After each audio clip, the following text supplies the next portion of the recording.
Gujarat high court દ્વારા સરકારને traffic નિયમોને લઈ અવારનવાર ટકોર કરવામાં આવતી હોય છે, પરંતુ ટ્રાફિક નિયમોનું પૂર્ણ પાલન થતું નથી.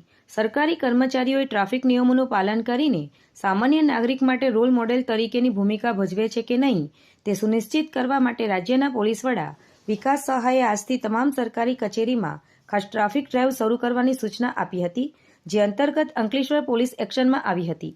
અંકલેશ્વર પોલીસ દ્વારા આજરોજ વિવિધ સરકારી કચેરીઓ પર પોલીસ કર્મીઓ તૈનાત કરવામાં આવ્યા હતા અને ચેકિંગ શરૂ કરવામાં આવ્યું હતું.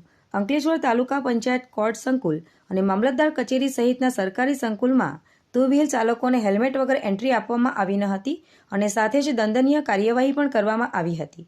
તેમજ હેલ્મેટ પહેરીને કચેરીમાં આવતા કર્મચારીઓ અને બાઇક ચાલકોને ગુલાબનું ફૂલ આપી સન્માન કરવામાં આવ્યું હતું.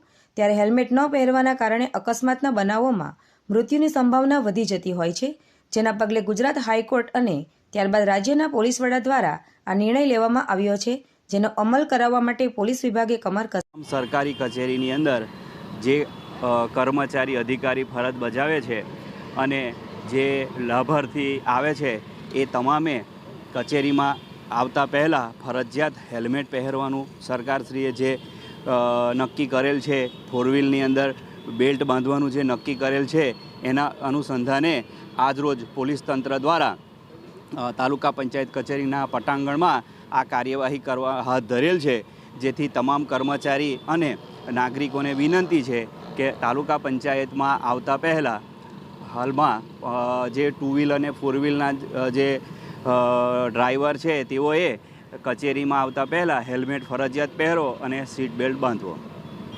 મારું નામ નેહા ભારતી છે. હું તાલુકા પંચાયત કચેરી અંકલેશ્વરમાં કર્મચારી છું અને સરકારના પરિપત્ર મુજબ અમે હવેથી રોજ હેલ્મેટ પહેરીને જ આવીએ છીએ અને તે બદલ સરકારનો આભાર કે આવો પરિપત્ર જાહેર કર્યો અને આવું કરવું જ જોઈએ.